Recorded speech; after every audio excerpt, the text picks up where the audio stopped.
क्या साइंस कभी ऐसी भी कोई चीज बना सकती है जिसकी मदद से आदमी दिखाई ही न दे?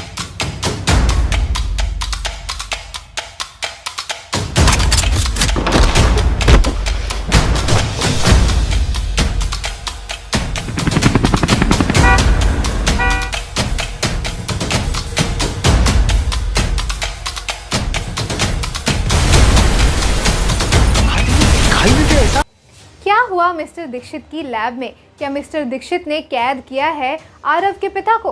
नमस्कार दोस्तों, मैं हूं आपकी होस्ट पंखुरी और आप सबका बहुत बहुत स्वागत है बॉलीग्राड स्टूडियोज़ में। दोस्तों, लास्ट वीडियो में हमने देखा था कि कैसे रवि और अरुण एक एक करके सारी घड़ियां ट्राई कर रहे होते हैं और उनमें से एक घड़ी काम कर जाती है। वहीं दूसरी तरफ आरव को ये पता चलता है कि उसके पिता अभी भी एक लैब में जिंदा हैं और इस सब के पीछे डॉक्टर दीक्षित हैं। तो वो डॉक्टर दीक्षित का पीछा करते करते उनकी लैब में घुस जाता है। लैब का दरवाज़ा खुलता है और अब आगे लैब का दरवाज़ा खुलते ही मानो आरव के होश उड़ जाते हैं। वो लैब कम एक स्टेडियम ज़्यादा दिख रहा था।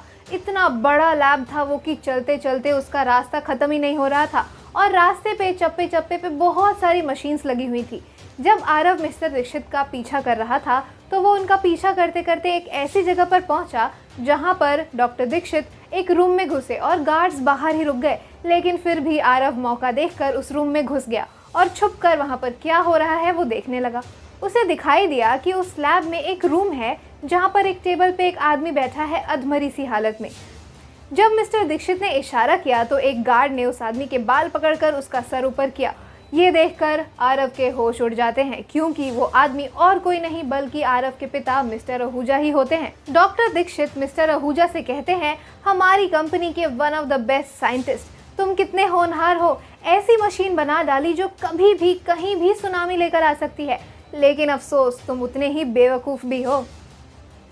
मिस्टर दीक्षित के इशारा करते ही एक दूसरा असिस्टेंट या गार्ड उस आदमी को पकड़ के दूसरे टेबल पे ज़बरदस्ती ले जाके बिठा देता है और डॉक्टर दीक्षित के कहने पे ही दूसरा गार्ड एक ब्लूप्रिंट उसके सामने पेश करता है। डॉक्टर दीक्षित कहना शुरू करता है कि बताओ, तुमने एक ऐसी मशीन बना दी जो कभी भी कहीं भी सुनामी ला सकती है। क्या तुम्हें पता है कि इस मशीन को लोग सालों से कितना बनाना चाह रहे थे, पर कोई भी इसमें कामयाब नहीं हो पा रहा था और तुम ही इसमें कामयाब हुए हो। लेकिन तुम इतने बेवकूफ़ हो कि तुम्हें पता ही नहीं कि इस मशीन की वैल्यू क्या है और दूसरे देशों में इसे खरीदने के लिए लोग कितने आतुर हैं। इसकी कीमत करोड़ों खरबों में है और तुम इसे इंडियन गवर्नमेंट को देना चाहते थे। अच्छा हुआ कि मुझे तुम्हारी इस इन्वेंशन के बारे में पहले ही पता चल गया, नहीं तो अब देखो ब्लूप्रिंट होने के बाद भी कोई भी इस मशीन को दोबारा बना ही नहीं पा रहा है। इस बात पर डॉक्टर आहूजा हंसना शुरू कर देते हैं, जिसकी वजह से डॉक्टर दीक्षित उसका बाल पकड़कर जोर से उसका सर टेबल पे मारता है और उसके बाद वो हंसने लग जाता है। कहता है कि अभी भी इस मशीन का फॉर्मूला हमें बता दो, वरना तुम्हारे बीवी और बच्चों की खैर नहीं। इस बात से डॉक्टर आहूजा कराहने लगते हैं और कहते हैं कि नहीं नहीं, मेरे बीवी बच्चों के अलावा इस दुनिया में मेरा कोई भी नहीं है और तुमने उन्हें भी बंदी बना रखा है, तुमने उन्हें भी मेरे पास नहीं छोड़ा। मेरे बीवी बच्चों को कुछ मत करना, तुम जो कहोगे मैं वही करूँगा। इस बात पर डॉक्टर दीक्षित हंसने लगता है और वो डॉक्टर आहूजा के लिए कहता है कि मरहम पट्टी करो ताकि ये हमें अपना राज बता सके। इस बात को कह के डॉक्टर दीक्षित उस लैब से बाहर निकल जाता है और आरव वहीं पर बैठा रहता है, मौका देख रहा होता है कि कब वो अपने पिता के पास जाए। लेकिन जैसे ही डॉक्टर दीक्षित उस लैब से बाहर निकलते हैं और आरव अपने पिता के पास जा ही रहा होता है, तब तक दो गार्ड्स आकर उसे ज़बरदस्ती वहाँ से ले जाते हैं उसकी मरहम पट्टी करने के लिए। अब आरव ये सोच रहा है कि उसके माँ और उसके दूसरे भाई बहन कहाँ पर हैं और उन्हें भी उसे ढूंढना है और अपने पिता का भी सहारा बनना है।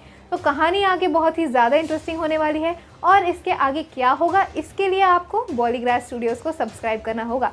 आज की वीडियो में बस इतना ही। अगर आपको वीडियो पसंद आई है तो इसे लाइक कीजिए, शेयर कीजिए और बॉलीग्राड स्टूडियोज़ को भी ज़रूर सब्सक्राइब कीजिए।